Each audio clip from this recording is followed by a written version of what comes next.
You're gonna go to Saturday night. I'm not gonna go Saturday night. You know? I'm going to state conference Saturday night. That was my excuse.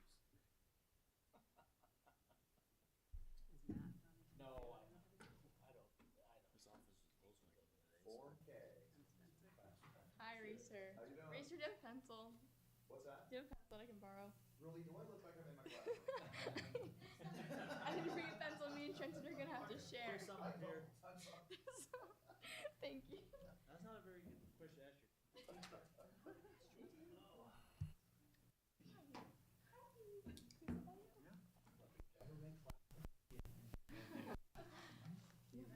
We're getting it done. It's our last project, so we're doing it now.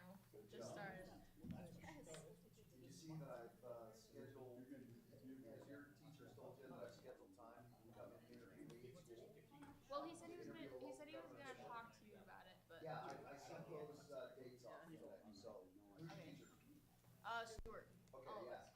I sent those off today. All I'm gonna do is. So, I got 2 of them right after school and 1 of them at 6:30. Okay. Hey, Reeser. Like Rigby's school board, are they elected? Yeah, Okay, because my uncle's on the school board, so I think I'll just talk to him. that works. But if I can't get to with him, then I'll probably come to an Make interview. sure that's okay with Mr. Stewart, 'cause Yeah, he said the other actually schools. elect you, so if he says it's okay. Yeah. Okay. Yeah. Or you don't actually elect it, so. No, you're good. You're good. Okay, we're talking.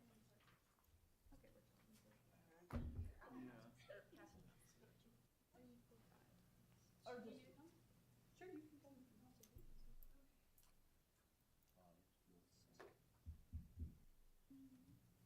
Just like proclamation of Constitution Day. Yep. Oh, is that what you did? I guess it's one of those I guess it went on, yeah. Hey, Reeser.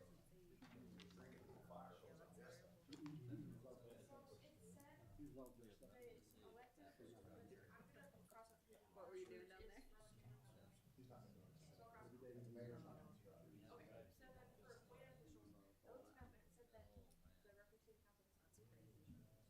Generally, you can write down some of the employees and we can talk about the proposed orders and better plan it. And they would count. I think so. I would, I would like it.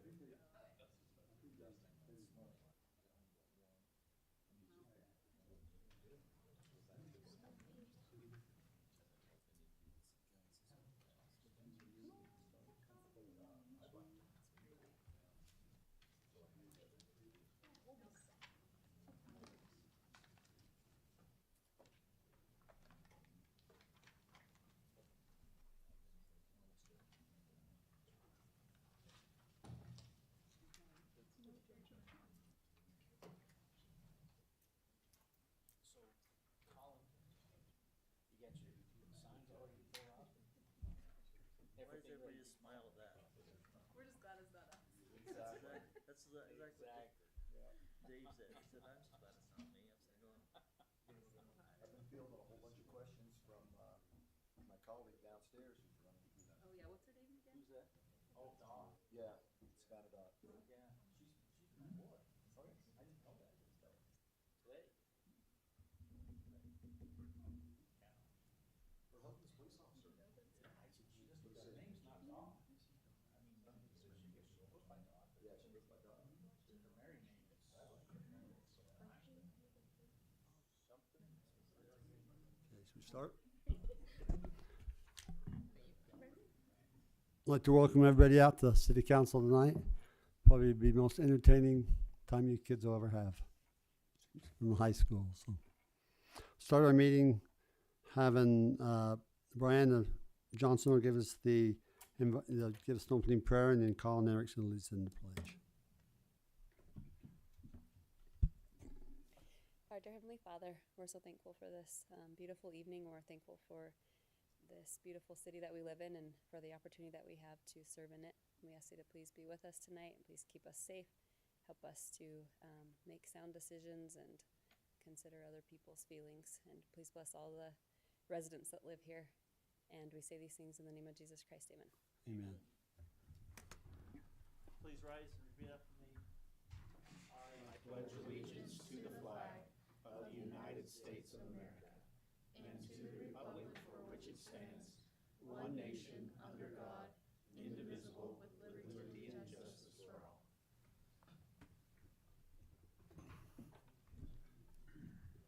The mayor's not in town. Today he's in Boise at some meetings, so he's asked that I conduct the meeting tonight. Mariana, can we do the roll call of council members? Yes, Councilmember Johnson, Here. Councilmember Chambers, He's asked to be excused. Councilmember C. Erickson, Here. Here.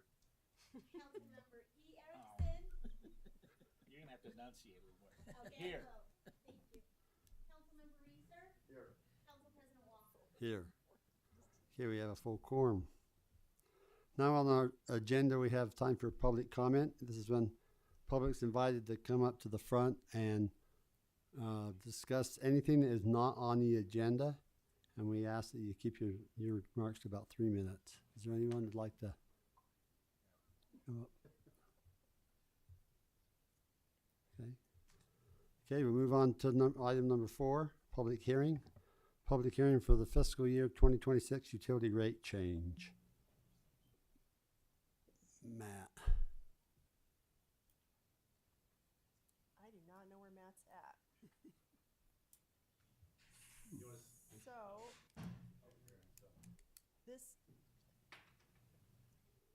so the resolution, here's the, changes for the utilities. There's no change on water and sewer. And, garbage, has the changes reflecting, the, additional costs attributed to recycling for the residential. And they are also removing the safety lighting fee, so that's what this is reflecting. Any questions that we haven't already discussed? On that second page of that's in the packet, Uh-huh. yeah, that Like one. the sample bills? Sample bills. Uh-huh. My understanding was that the commercial would increase a little bit because of the moving of the recycling fees. Did I not? Because everybody's gone down. No, No, commercial wouldn't increase with the recycling. Okay. it actually decreased because, the shift from, so Because of the commercial's not lighting? paying any recycling And the anymore. lighting's coming off too, so that's a decrease. Okay, so everybody's bills go down. Down just a little bit more. So if you look at the bottom, scroll up, sorry. This, So on each one, so you can see the business sample bill, right? Uh-huh. So you get a negative 2.4%. Right, you scroll up, you get, on the next one up, So Rexburg apartment. so their garbage did go. No, it still went down. yeah. Okay. And Well, so- I'm good. I mean, that's great, but I And yeah, misunderstood, I commercial guess. was planned, that was the plan, because all the recycling is attributed to residential now instead of Right. commercial, so they're paying their share, they're Yeah. the ones that do the recycling, so. I thought with that shift though that we were gonna that the commercial was gonna get a little bit of a break, but I guess maybe No, that's not the case. so the residential garbage, it did increase, here's the increase of 3.8%. So is the cost that did. Okay. Okay, any more questions? Okay, go ahead. I just can't remember. So do they have recycling though? They don't, right? Commercial does not. Yeah. And the apartment complexes don't. No, that's why a lot of it's just going back to residential, because 90% residential. Had 90-gallon cans.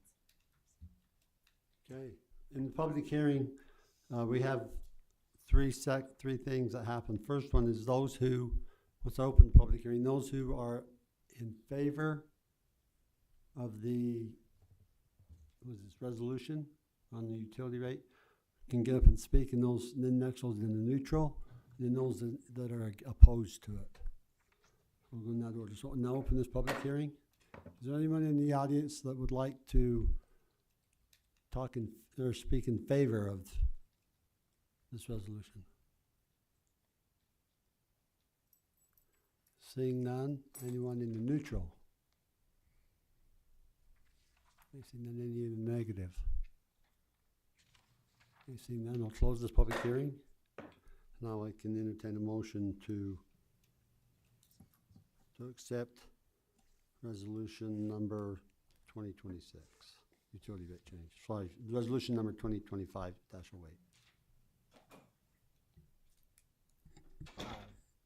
Mr. President, Council President, I would make that motion that we pass resolution number 2025-08, the utility rate changes for next year. Okay. Motion made by Councilmember Eric Erickson. Do I have a second? I'll second. Second by Councilmember Johnson. Any more discussion? All in favor? Aye. Any opposed? Okay, that resolution passes. Okay, now we go to item number 5A with Matt Nelson, staff report. Yeah, just pull up the presentation real quick, then I'll go through these. I won't get into the details that were on the big spreadsheet, but if you guys need to reference those, we can pull it up, but I'll just kind of go through the summary of this. So we've been working with our broker, AJ, Argyle, Terry, and myself. I don't think Terry's here, so you can go to the next page. And, you know, we have seen, so he was able to come to us and basically give us an experience report for the first 6 months of the calendar year. So we're just looking at January through June, right? And we had a lot of large claims. And so you can see, like, if you compare us to the prior year, we were at 77%, which basically means that they were making some money on us last year, right, in that first 6 month period. But this year, we're at 119% experience. And so they're losing money on us. And so as we tried to figure out what our renewal would look like if we were to stay with Select Health, they basically came back to our agent and said it would be close to a 30% increase. And then he was able to negotiate it down to 12.6% approximately. And so, but anyways, I'm kind of jumping ahead, but you can see some of the other numbers here. I'm not going to go through every one, but we did see significant increases in our utilization for pharmacy and for the medical side. And a lot of those were dependents that are on our health plan. As we kind of looked at it, you know, Terry and I always look at it and we're like, are there things that we can do to prevent it? A lot of them were cancers. Some of them were heart conditions. And we do a pretty good job. I mean, we're probably, 98% of our people go do their wellness exams between employee and spouse. And that's because if they don't, we don't give them any HRA funding. And so it's an all or nothing deal. And so some of these things are just really hard to prevent. Brand names, some of you may have experienced this. I feel like Select Health has been pretty aggressive working with the employees to try to have them use generics where they can. And that's simply because brand names are just they're the bulk of the cost. I mean, you can see, even though they were 8.3% of the prescriptions, they accounted for 85% of the total pharmacy costs. And a lot of those, like our biggest ones are, in fact, our three largest ones are rheumatoid arthritis. So that's the one that is the biggest. But anyways, those are the kind of the numbers we saw. So if you go down to the next one, I'll show you what basically a couple of other things. So one big bullet point item to consider is we will be losing 27 employees on our plan with the fire department transitioning to the fire district. So, and then you can see the 12.6% increase that I mentioned. We are not recommending that we change anything in our plan design, so the benefits that you are available to you. You know, sometimes when you try to tackle these increases, you look at, do we raise the deductibles? Do we raise the co-pays? Those kind of things. We felt like we didn't want to recommend any changes there. And then just so you guys know, we went through this actually this morning with the employee committee, and they felt comfortable with these recommendations as well after we reviewed them. So what we are recommending is that we increase the deductions on the employer side, so for those respective departments that those individuals are in, 7%, which is exactly what we had budgeted as an increase. And so that's already in the budget. And then we're recommending a 12% increase on average. It's give or take a little bit. Some are slightly below, some slightly above, but an average at 12% increase for the employee side. And so what that means is, for the employer, that adds about $2,400 a year to the cost of the plan. If you're looking at family, which is our biggest group, and then it adds about $500 a year out of the pocket of that respective employee through those deductions. And so what we did is last year, I think it's been a couple years now, we've really tried to structure the deductions and the payments so that the employee is paying 15% of the cost, and then the employer is covering 85%. So we did that same thing, and so this, if we were to go with these recommendations, we would keep that at the 15%, 85% split. Another thing that we want to mention to you is, based on the experience that we're seeing, our agent, he said that he would strongly recommend that we budget up to a 30% increase next year in 2027. And just so you guys know, when our health insurance goes up that much, it doesn't mean that we have to increase the budget that much. Because as you think about what's included, what we pay for out of those deductions, we're paying for HRAs, which we haven't changed those in probably 18 years, I'm guessing. It's been the same number for a long time. And then we have dental insurance, which is a part of that. And dental insurance is, you know, compared to what you're paying for health insurance, it's next to nothing. It's just cheap compared to that. And so as you look at this, I'll just kind of bring up the dental insurance and the vision. So AJ has not received a renewal for either of those. Probably won't for a little bit longer, but he recommended that we estimate a 6% increase in our model for dental. We are asking you guys if you're comfortable, if it does come back at 10% or less, that we don't come back to you. And to give you an idea, if it came back at a 10% increase, it would go from about $167,000 a year to $184,000. And then on the vision, same thing. We haven't heard back yet, but we're estimating about a 5% increase in our model. And you can see that the total cost for vision is only about $36,000. So if it had a 5% increase, you'd be looking at about $38,000 that would come out. Let's jump to the next one. So this is just to kind of give, we went through this with the employee committee. It gives the employee kind of an idea of how does this affect me.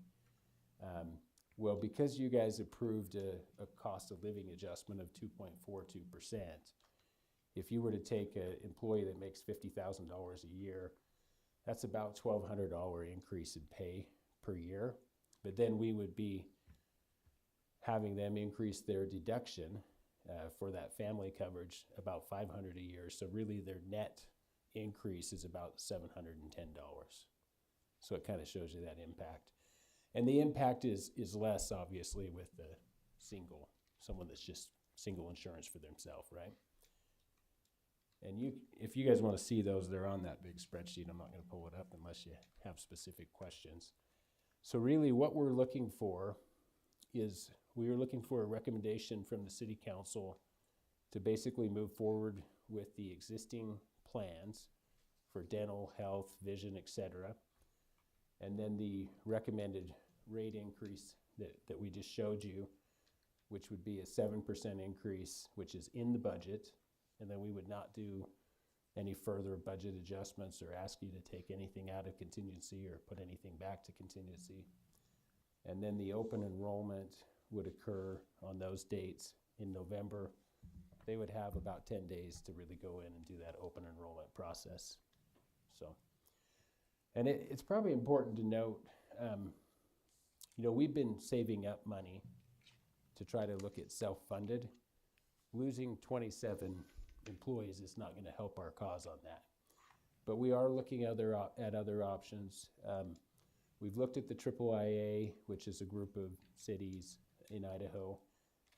I would suspect that we'll probably be, 4 more years before they would quote us. And they told us last year, come back in about 4 years and we'll see if we would take you on. The other thing that Terry mentioned to the employee committee this morning, I think it was it City of Pocatello? So they tried to do similar to what school districts did a couple years ago, where they were able to go onto the state plan, which of course is a very large group. And I don't even think it got out of committee, if I remember right, for cities. And so, yeah, so hopefully that's, I mean, that's something that, as you guys talk to legislators, that would be huge for cities to be able to go onto that plan. And I think it was huge for school districts, and it helps pass along some savings to both the employer and the employee. Have you, sorry to interrupt, but have you checked on the size? Because if I remember correctly, the smaller school districts, it made perfect sense for them to jump onto that plan. But the larger school districts ended up having to pay a very high premium to get in on it. And then after that, it made sense. So Yeah. the largest school districts kind of held off for a year or two. Do you know what impact that would have on the city of Rexburg? Let's say they do allow us to come in. Would we have to have a large amount to buy in, or? We really wouldn't know that at this point, but we would at least have the option to shop it, right? And that's the positive, is that you'd be able to look at that.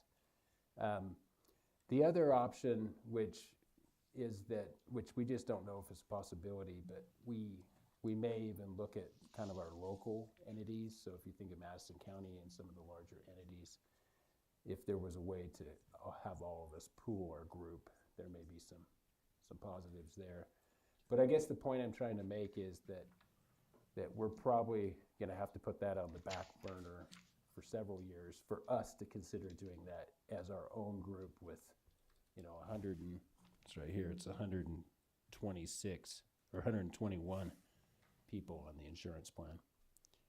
So that is, I know that was a lot, but we're just looking for your guys' go ahead, if you will, to move in that direction.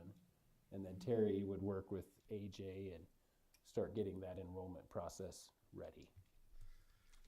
So Matt, the reason that we can stay at the 7% increase is because we lost 27 employees.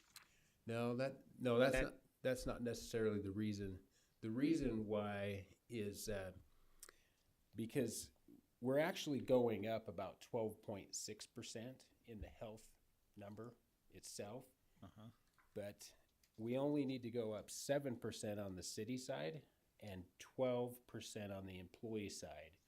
And that allows us to generate enough additional cash to pay that increased premium for the health and to pay a little bit for the dental and vision as well. And that I don't follow. you know, what it does too, just so you guys are aware, right now we're setting aside, this year, 2025, we set aside close to $500,000 into that reserve or that savings, if you will.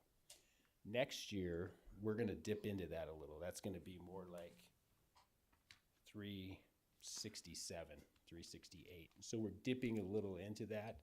Plus, we're asking for a 7% increase from the departments, plus a 12% increase from the employees. And doing all that allows us to have enough inflow of cash to pay for those outflows for those premiums for dental, health, vision, and the EAP. So did our budget include the 27 fire department employees? Yeah, oh yeah, originally our budget did include that. The only So difference is that still in there? I mean, it's still technically in our budget, but the thing that you have to remember is we're gonna still pay what that transfer is. So when you think about what did the city pay for fire services, which is what we're paying for, currently that's in our budget as a transfer. And that comes out of the general fund and it gets transferred to Fund 17, which is the operating fund. Now you have to think about it a little differently. The operating fund is not gonna be in our books anymore. It's gonna be in the fire district. So going forward, you're gonna actually see an expense in the general fund that's not a transfer. It's gonna be an expense to pay for our proportionate share of those costs. And so yeah, I see what you're saying, and that's how we did it. We passed the budget in there, but we are not going to expense those in fiscal year 26. They're not gonna have anything going on in that Fund 17. It's all gonna be on the fire district side. They're gonna be getting their own quotes for insurance for those 27 individuals. We're not getting that for them. right. I'm still confused, but that's okay. Did you talk about what it's gonna affect I mean, us it next year? doesn't. Okay, yeah, I think that's probably something you 27 really extra need to employees. consider is what we're hoping is taking that higher amount this year for our employees portion is gonna help, because next year, we're pretty certain that's gonna be a large increase, and it's twofold. It's because of our experience rating and the loss of the 27 employees, right? So that's going to, this year, this renewal rate isn't reflective of losing those 27 employees from Select Health. They didn't figure that in. So next year, those two items are gonna be figured in.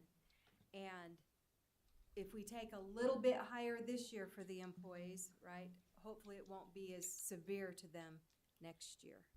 So, but if I understand correctly, you're still staying at the ratio that it is currently, that the city's paying 85% of the insurance costs total on behalf of the employee, and the employee is only paying 15%. That's correct. Correct. Okay. Yep. Can I ask a question? So then, with the fire though, we'll still be paying a third of that, right? As a partner? Like, will their insurance be divided up? Yeah, we'll be paying in the same way. Uh-huh. It's just, instead of, like I say, instead of a transfer, it's gonna show up as a expense. So we've gotta create that still, but it will probably just come under fire department and the general fund and then show our contribution, if you will, to that joint venture. And so, but we have an interest then in their rates, right? Because we're gonna be paying into them. And they'll be charging us more if Yeah, they get So are- really And high will you the be rates. way you control that interest is through the budget process each year, And right? so we'll just say that we only have this much and it has to fit Yeah. within those parameters. Yeah, and they haven't, we've brought this up, I think some of you probably, well, the mayor for sure, and Eric maybe's been in a few of those meetings, but they have not updated the joint venture agreement yet. The only thing they've updated is to name the fire district the employer as of October 1st. And so as we look at doing an adjustment to that joint venture agreement, that is a section that I would be recommending to you to take a very close look at. Yeah. Is how we budget that going forward. Okay. Sure. And then is the reason that some of those drugs are name brand, is there no generic available for those specific drugs? Well, I think it could be twofold. You have a patient, right, that has better results with the name brand. Now, Select Health has been very aggressive in trying to help that patient to get a generic, right? But there are occasions where there may not be a generic drug that is working as well for the patient. So it's very patient-specific. So it can be a few reasons, right? But Select Health is very aggressive in having the patient do that generic drug and trying to mitigate that as much as they can. Well, all generics are not created equal. Yeah. I got a question for you. Have we done any shopping around with different agents to see if they can do anything for us better? We've been with AJ how long? Quite a few years. Yeah, we did a RFP, in probably maybe 5 or 6 years ago. And we had a whole committee that reviewed all of them. And there was a lot of really good options. But it came down to Gallagher and to GBS. And we felt that because GBS was more local, we would stay with GBS. You know, it may be something to consider that when you do a salary study, you do an RFP for your broker for your benefits. You know, it might be something that you set in place as a standard. You may decide to do that could be helpful. You know, a lot of brokerages, they have, I think there's definitely some that have better negotiation skills. They've been in the game longer. They know what to do. You know, right now, we are not in a situation where we are even able to go out and shop. They will just tell us, they'll laugh in our faces because of our experience rating. We just have large claimants on our books right now that are making that so it's not possible, unfortunately. And I'll just mention, I mean, I've worked for the city for 20 years, so I've worked with quite a few different agents over the years. And I think AJ does a tremendous job, to be quite honest. And he represents, to give you an idea, he represents Pocatello, he does Idaho Falls, he actually does Madison Memorial as well. And so he has a lot of experience in this industry. And so we really do rely on him quite heavily. And I believe he has some pretty strong negotiating abilities. And like Terry said, I mean, this year we're not in a position to shop it. Next year, if they come back and they're just like, hey, it's a 30 to 35% increase, yeah, absolutely, we're probably going to say go shop it, right? Go out and get us options. But based on the experience that we have and sitting at a 12.6%, and considering that last year they gave us a 0% increase, I think we're sitting pretty well right now. Matt, one question on the 12%. You look at 12.6%, they're looking at increasing. Now we're looking at giving the employees 12%, and that's 7. I mean, from the employees' mind frame, they're going to say we're passing that all on to them. Yeah, and it's hard to, I mean, we obviously don't have every employee in front of us, but we explained that process to the employee committee this morning, and hopefully they'll go back and share that with them. But it really comes down, right, to the fact that the employer is paying 85% of that bill. And so to generate enough cash, if we were to say, well, we're going to always keep ourselves equal. So if we would have went in and said, we're doing 7, so you're going to do 7. What's going to happen is you're just going to end up covering 90% of that bill and then 92% of that bill. And pretty soon they're going to be covering next to nothing. And that's the difficulty in it, right? Because it just doesn't generate that much money if you just went out and said, increase their share 7%. And it doesn't cover that premium increase because you're looking at medical, right? Medical increase. We're that line item 2.8 under the million. increased cost shows you the employer's paying annually. Yeah. You know what the employer's paying versus what the employee is paying. Yeah, and I mean, medical insurance, to give you some perspective, is $2.8 million a year. You know, so when you're saying, well, they're paying 15% of that, it's not a super significant number when you think about how much the total cost is. And on this employee committee, was it unanimous to go this direction? Yes. Yeah, they were all good with it. Okay, any more questions for Matt and Terry? Okay, and if not, I'll entertain a motion to approval of the 2026 health and other employee benefits. I'll make that motion, that we approve the health and other employee benefits for 2026 that we've discussed. Okay, motion made by Councilmember Johnson. Do I have a second? I'll second. Second by Councilmember Reeser. Any more discussion? All in favor? Aye. Those opposed? Okay, that carries. Okay, thank you. That's all you have?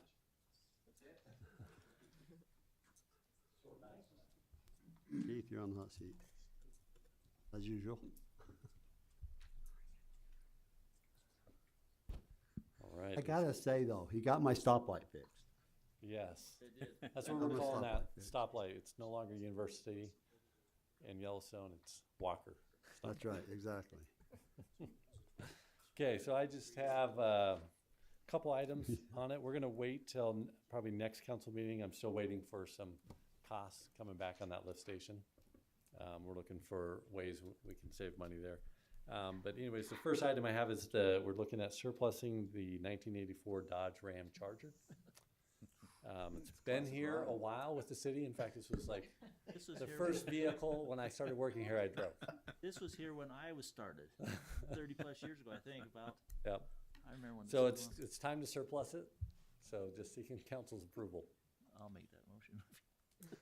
A motion made by council member Colin Erickson. Did a second? I'll second it. Second by Eric Erickson. Any more discussion? All in favor? Aye. Any opposed? Okay. Does it really have only 81,000 miles on it? Or is that odometer flipped over? I would. Yeah, I think that's what I saw in the photo it when I might be. zoomed in on It it. might be one of those ones that's flipped. I don't know. 87. Could be flipped though. Yeah, I mean, you look at that for 1984. I think it's flipped. That's probably accurate. It's not. Could be. It's not been used. Yeah, I wonder how long it's been used. Yeah, the parks have had it for a while. So. That's a screaming machine right there. Oh yeah. Okay, so the next item I had for the council is just a discussion on, so our policy's been when properties change hands that we require sidewalk to go in on that property if it doesn't have sidewalk existing. And so we had a property on Salem Avenue. It's the one at the end of Salem. I forget the address on it, but that one right there.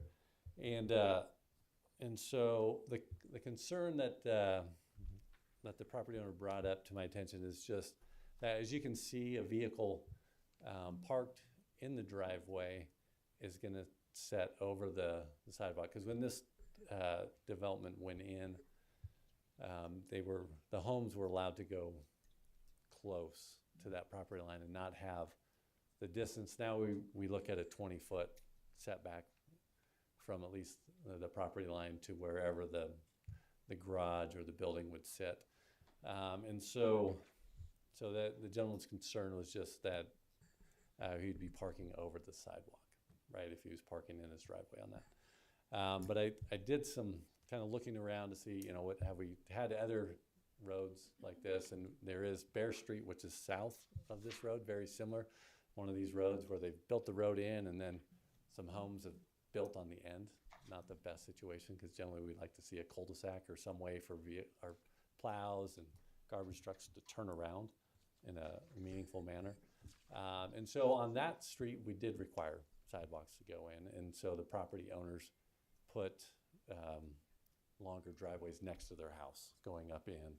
And so we can just zoom out. It's just south.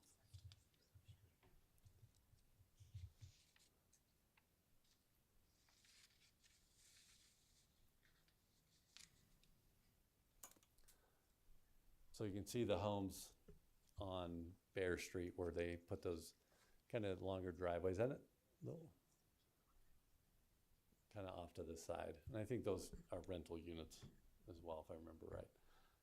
Were those driveways put in at the time of construction, where they went up the side, or is this something that was modified later? I think the one with the white roof was put in at the time of construction, because that one went in not that long ago. And so, but the other ones, as properties change hands, we've required that sidewalk to go in. Now, a lot of the properties on the south sides of these roads have enough distance with the home, so the south side isn't the problem. It's really the north side. We do have some areas, so up in Founders Square, that's a PUD, a planned unit development. That one allows the homes to be within 10 feet of the property line because of that PUD. But we've said that in order to park in there, if you have a garage, you can't park across the sidewalk. And I think as a city, we don't want to have allow a policy of parking across a sidewalk. And so I think that's what I wanted to just get council's discussion on, what direction. This would be a change if we were to not require the sidewalk to go in. So we'd have to look at if we were to change the policy on that, or if we require the sidewalk to go in and we just say, you know, because they can park on the street during the time when we allow on-street parking. It would just be in the wintertime that would be not allowed when we're plowing. Jeez, sorry. So Keith, just a question. What is the procedure for, to request a variance from an ordinance? From a policy standpoint?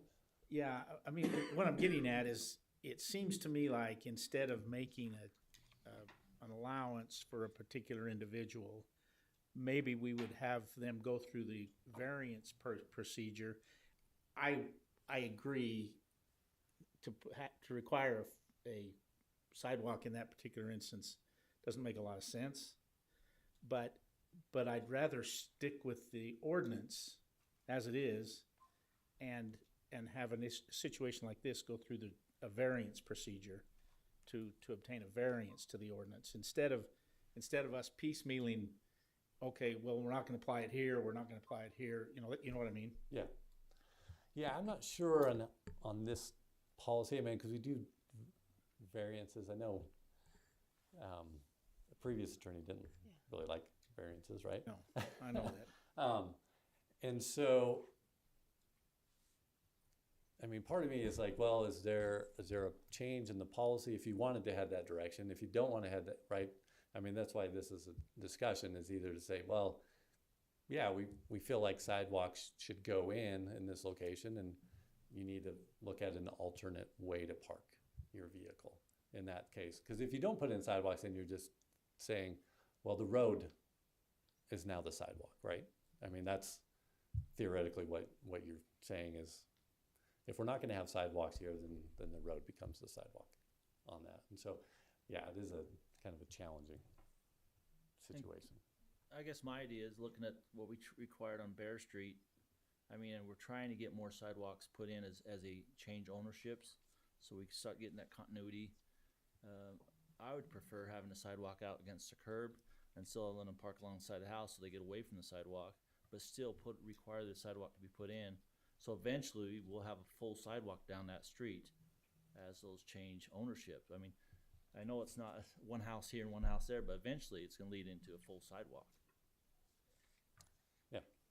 Did you say the owner contacted you interested in putting the sidewalk in? I couldn't understand. No. So we required, so that the change hands, we required the sidewalk to go in. He's concerned about petitioning, saying, well, where am I gonna park my vehicles, right? Because he's also looking at potentially renting out part of it. And so he's like, well, I've got the garage, but then if I have additional people, right, then where do I have them park? What about, so if we did consider, because you can see on the west side, both of those sidewalks are up against the road. Yeah. How is the snowplow done? I drove down that road just to kind of get eyes on it, see what it was like just before coming here, and it's it's tough to turn around. It's definitely not a cul-de-sac at the other end. But how do you snowplow it now? I can't imagine a snowplow is able to turn around on that road. Yeah, it takes a lot of time. That's why it's not a good situation. But it's some of these things we just have to deal with, right? It's past decisions made that, right, we have to work through. But yeah, it's do you send not a truck easy. in with a plow on it? I mean, or do you actually send a full-size snowplow down that road? Yeah, so they just have to, it's either how we windrow it. I'd have to get with them to see exactly how they do this one. I don't know off the top of my head. But yeah, inevitably we'd end up having to windrow or do something, right? We're going to plow to the edges. So if there's a sidewalk against the curb, and we have that all over the city, right? In this area, we would probably say, yeah, the sidewalk needs to go against the curb. We'd look at if there's a mailbox, they need to do a bump around that mailbox so there's a pathway to go around the mailbox. on And that. that's just what I was asking, Yeah. because, you know, Oh, yeah. obviously, in the wintertime, the snow's gonna go on the sidewalk, if we do require them to have it, but allow it against the road, but that just might be the best solution to a kind of an odd Mhm. challenge right here. And to me, you know, looking at this, there's room on it to move that back like bears so they can park down along the side of the house, give them plenty of parking. It's gonna be a rental, so you're also gonna have more people there. We always struggle with parking. To me, to say no sidewalk and have them go right up the curb, we're gonna cause more problems. I mean, I prefer putting the sidewalk in and then eventually having that whole street with the sidewalk. Yeah, I think when you start making exceptions, then we're gonna have some troubles. So either we have to keep it all uniform or we change it. And if it's gonna be a rental, I feel like there's gonna be a lot of cars there. So I agree with what Councilmember Erickson said. So the consensus is to have him go ahead and have him put sidewalk in. Okay, that's how I feel. Okay, I'll let them know. Okay, that's all I had. Yeah. Thank you. It says action items. Can I- so we yeah. need to- Oh, actually, No, you just say the policy. Okay. You just say, hey, we're gonna keep the policy. So that's the, if we were gonna change something, then yes, an action item. Okay. Or a direction for me, so. Do you have any updates on our LIDs? On our LIDs, How's that going? yeah, so they're, obviously in the process, haven't been over, but they should be getting close to paving Fifth West on that one. We did find that on First West, so from Main Street down to First South, that actually has good gravel, it has fabric underneath it, so we're not gonna be pulling all that gravel out. So that should move a little faster there. They're working currently on the sewer line, doing replacement of those old lines. Those old lines were like in Orangeburg, the type of pipe that we see failure on. And so they're in the process of doing that on First South. And then also we have construction up on Second East that's going on. And that's actually, that portion is we're redoing some sewer line that we've had some issues with. And so the company Vanguard's doing that sewer line. We also, our street department went in and tore out Second East. I don't know if you remember there at Second East and Second South. We were getting some pretty good rutting in that section. And so we were digging that out because we wanted to get rid of those ruts because they're gonna bring that sewer line in. So we thought, you know, this is a good time where there's gonna be some repavement happening. So we're in that process. We're hoping that will be completed before the students get here at the end of next week. We hope. Yeah, I'm keeping my fingers crossed. And unfortunately, on that sewer line, there's some spots that they were getting in where we had to take rock out because we're using 13-foot sticks and they were using 3-foot pieces of clay pipe when they originally put it in, and so they could jog around the rock. And so our contractor had to jackhammer out rock and things like that up on the hill. So it's taken a little more time. And so we're keeping our fingers crossed. Because anytime you're underground and you can't see until you open it up, and then all of a sudden it's like, oh, okay, this is going to cause us more time. not surprises. Yep. Just a comment, you know, this First South project, we were gonna have, you know, 15,000 kids here next week. Yes. And that's gonna cause all kinds of trouble. I mean, you're gonna get all kinds of complaints. Isn't there any way we can start that earlier in the summer and complete it before all the traffic shows up? I wish that there was a way, but inevitably there's things that come up and contractors get behind schedule. That's just the short answer. Yes, we would love to have it all done, but there's other factors that come into play, right? As we try and balance when the contractor can start, when the availability with all the materials and things like that. Yes, if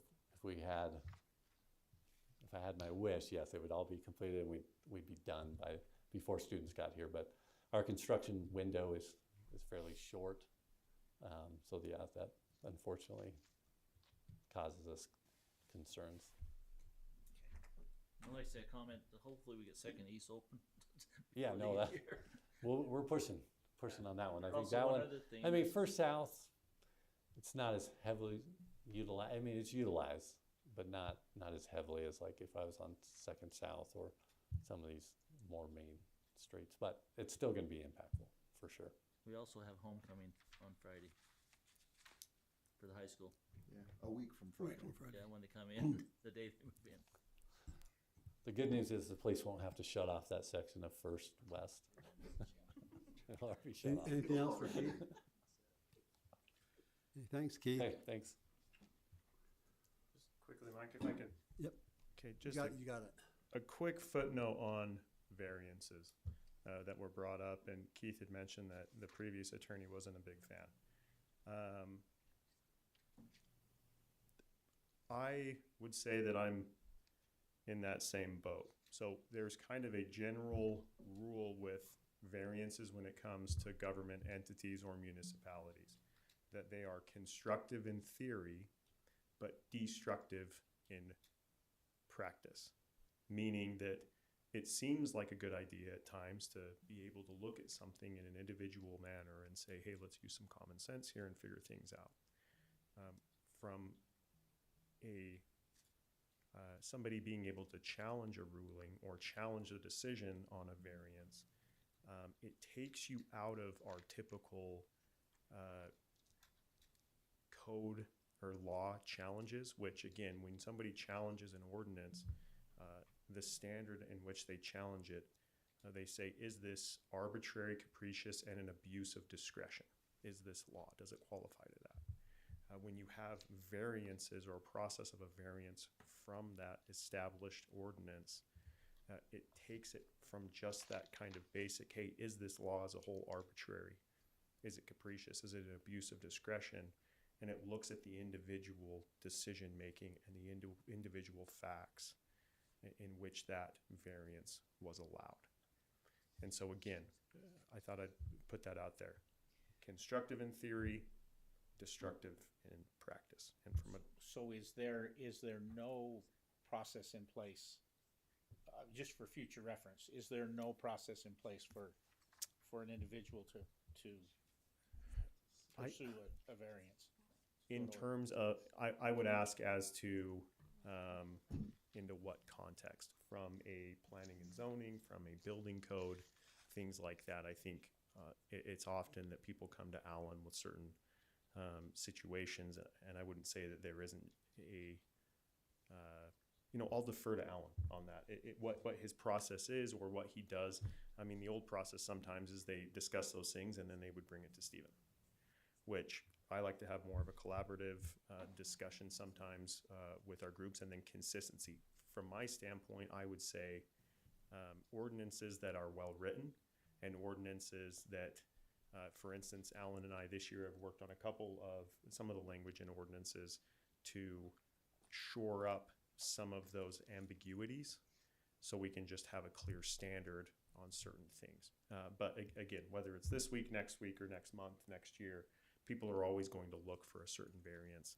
But again, to echo what Council Member Johnson said, when you start making some of those exceptions, it can, not necessarily even now, because if it calms the contentious nature of what's happening, then, oh, hey, look, all we did was give a little bit here and now this issue's gone.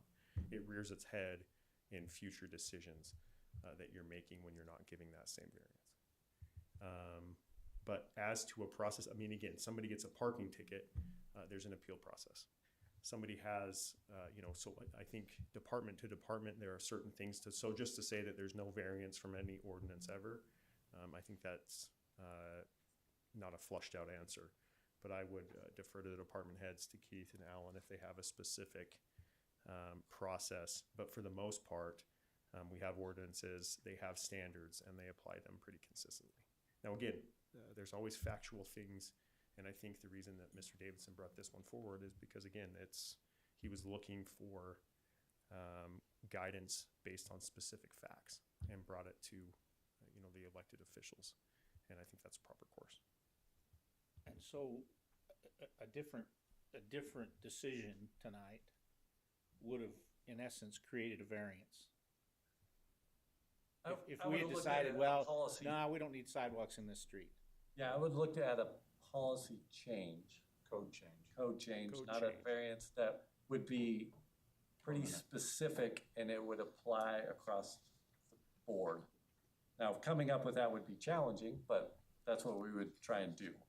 You're talking, you're talking about a policy, but isn't it an ordinance that states Yeah, But the ordinance would reflect, a change of ordinance would reflect that, what you would call variance. We would say a change to the law, which, again, as Keith stated, it would be hard to write because then you write into a law an exception that is specific to a singular circumstance. Then the next person that comes along and they apply the law to their situation, the law now is written to a specific, for as long as it doesn't involve, whatever it is, if the setback is this far or whatever it is,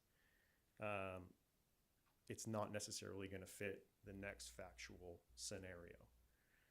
And so again, if we can have consistent ordinances, consistent regulations and standards, and then apply them, it doesn't mean that there isn't at all a common sense approach, but it's within reason and it's within our ordinances and standards that we have set.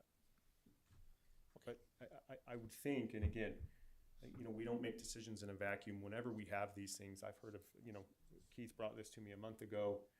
We took it to multiple individuals. I've had a discussion with Matt on this same thing because, again, we're looking at, are we creating precedent that we don't want to have moving forward? Alan, when we have somebody request a variance on a zoning, on any type of project, Alan, that brings that to the ready team, and we have a discussion about possible repercussions of what we're doing and try to find some consensus. And if at times it means bringing it to you folks, that's what we'll do. And I'd just say, when it comes to a sidewalk, I can think of a lot of repercussions because of the disgruntled residents we have when we tell them they have to put in their sidewalk. So I think keeping that uniform, that's what we're doing, that's what we need to do, because that's only fair. So Thanks, folks. Okay, thank you. Now we're gonna move on to item 6, the mayor's business. Mayor's not here, but he does have some business I need to do. He wants to we need to ratify this proclamation number 2025-05, Constitution Week, September 17th to the 23rd of 2025. I want to read this proclamation. Proclaiming September 17th through 23rd as Constitution Week. Whereas September 17th, 2025 marks the 238th anniversary of the drafting of the Constitution of the United States of America by the Constitutional Convention, and whereas it is fitting and proper to accord official recognition to this magnificent document in its memorable anniversary and to the patriotic celebrations which will commemorate the occasion. And whereas Public Law 915 guarantees the issuing of a proclamation each year by the President of the United States of America designating September 17th through 23rd as Constitution Week. Now, therefore, I, Jerry Merrill, by virtue of the authority vested in me as mayor of the city of Rexburg, do hereby proclaim the week of September 17th through 23rd as Constitution Week, and ask our citizens to reaffirm the ideals of the framers of the Constitution had in 1787 by vigilantly protecting the freedoms guaranteed to us through this guardian of our liberties, remembering that lost rights may never be regained. Adopted by the city of Rexburg, state of Idaho, on this 3rd day of September 2025. Signed, Jerry Merrill. So I need a motion to ratify the proclamation. Mr. President, I'll move to ratify proclamation number 2025-05, designating Constitution Week. Okay, you got a motion by Councilmember Eric Erickson. Is there a second? I'll second. Second by Colin Erickson. Any more discussion? All in favor? Aye. Aye. Any opposed? That passes. Move on to number 7, planning items of consideration. Planning and zoning recommendation to approve a conditional use permit to allow religious worship and meeting house in low-density residential to zone per the Rexburg Development Code at 2355 Summerfield Lane. Designated number 25-00664. Alan, you're up. President Walker, council members, thank you. It was presented to us that this location in Summerfield, the LDS Church is requesting a conditional use permit, so they may be able to build a chapel in this area. We brought it to the planning and zoning, had the public hearing, and had a unanimous decision to move this forward for you guys to review. I would just ask, do you have any questions? We recommend approval, but we would just ask, do you have any questions? I do have I'm a sorry, comment. All the letters that I read are in, there's nobody opposed to it. Everybody's in favor. We had 2 people that showed up that were positive, and then we had, I think, 4 or 5 letters, and they were all in favor of this going forward. There was nobody that was neutral or negative in the meeting. Is there plenty of space there for adequate parking and all that? Yes, they've shown us a sketch Okay. of what they're looking at doing. Just as a point, 15 years ago or more, when the building was built on 12th West, that building, this particular piece of ground, it originally was platted by, I guess it was Karchner's, as a place for a church. Correct. And so it makes all the sense in the world to build a church there. I'm glad to see it happening. I didn't think we were going to get any more churches around, but that's a good idea. And my understanding is the larger building there is more towards student housing. It is. And so this is going to be more for traditional wards. And we're getting a very large population in Summerfield, and with possibilities of extending that. So they believe it's time that they place another chapel in that area. And obviously we don't know exactly what the church is gonna do with the ward boundaries and all that other stuff, but I would imagine the traffic is gonna be internal mostly to that building, so it's not gonna affect 12th West or. It may even reduce it because some of those people are traveling out onto 12th West to go to Yeah. other chapels. I live across the street from Okay. that, and we all have to leave the area. Yeah. So So it could reduce traffic at this Right now, point. everybody comes on 12th West to go. Mhm. Any more questions for Alan? I'll entertain a motion to approve a conditional use permit on 2355 Summerfield Lane. I'll make that motion that we approve the conditional use permit located at 2355 Summerfield Lane. Okay, motion made by Councilmember Johnson. Is there a second? I'll second it. Second by Colin Erickson. Any more discussion? All in favor? Aye. Any opposed? Okay, that passes. Thank you.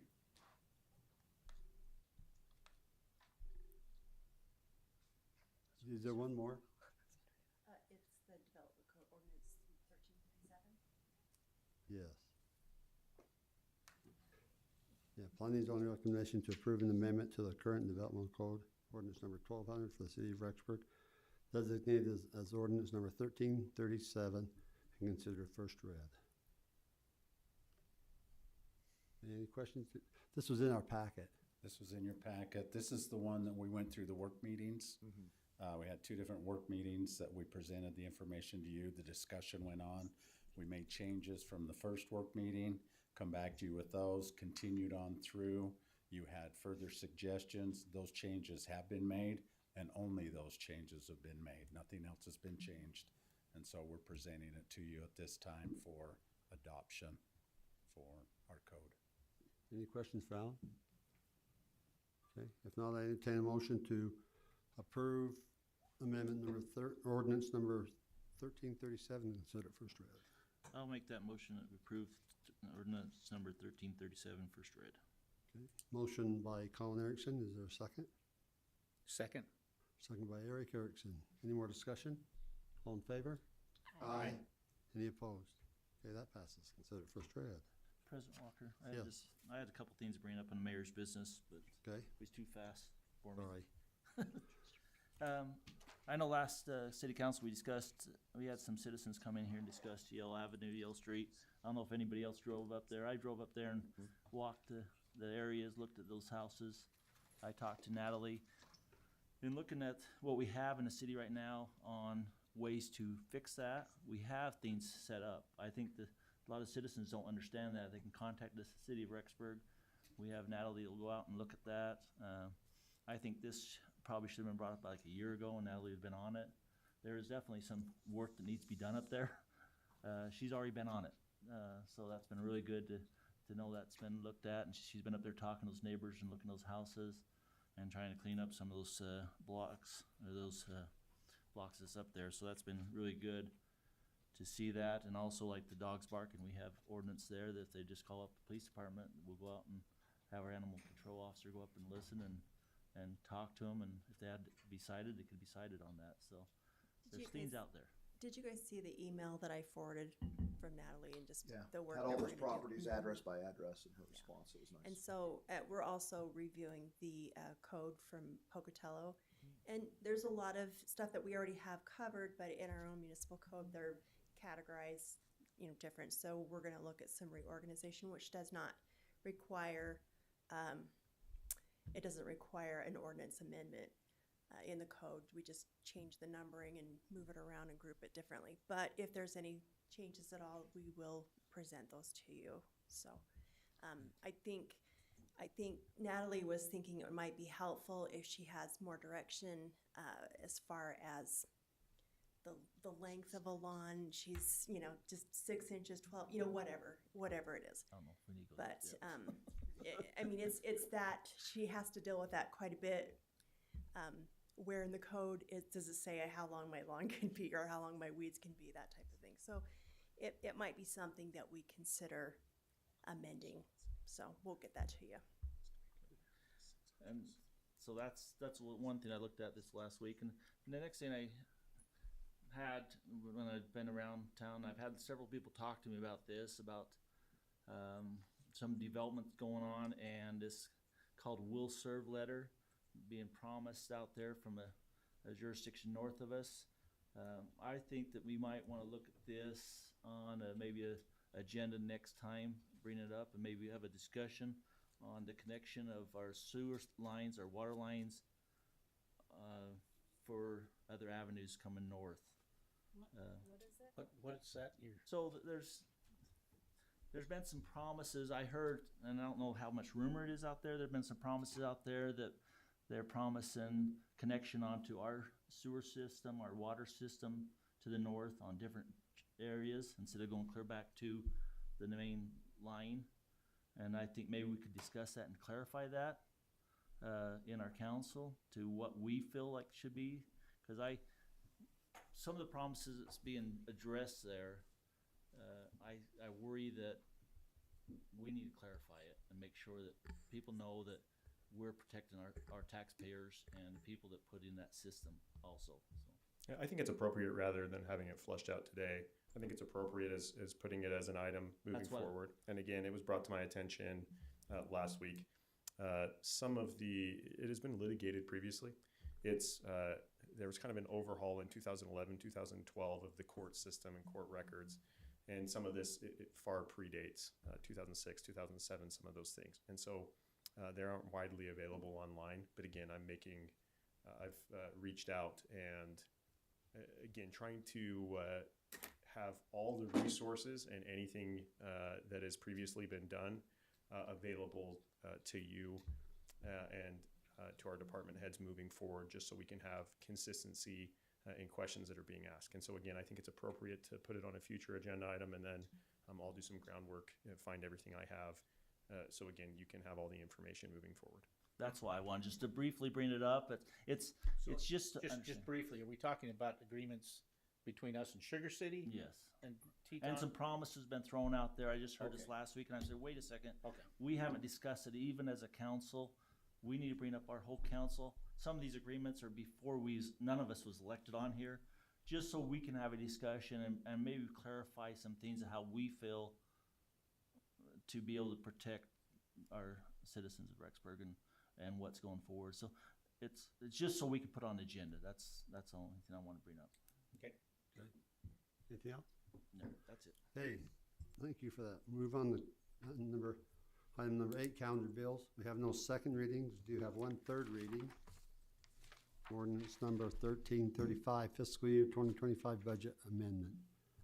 Do I have a motion to consider that third read? Mr. President, I would move that we consider ordinance number 1335 third read. I have a motion on the table by Eric Erickson. Do I have a second? I second. Second by Councilmember Reeser. Any more discussion?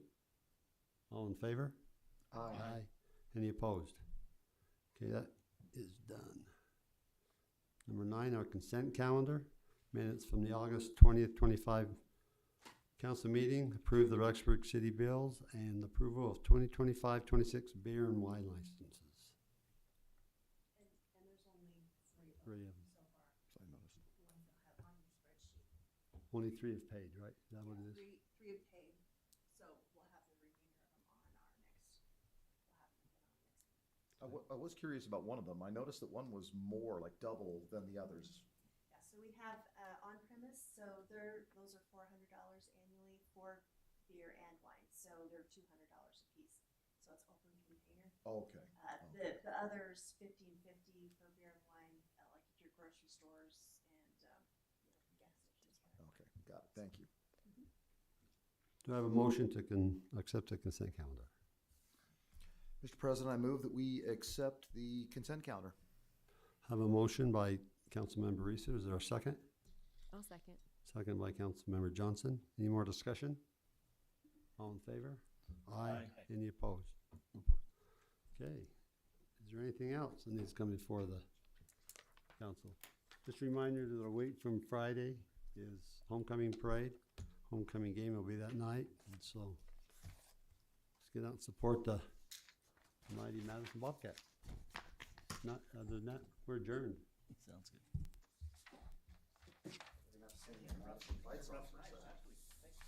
They did, they lost 5 points. But Hillcrest is, I think, the reigning 4A champ, or 5A champ. So they're no slouch. We beat them last year.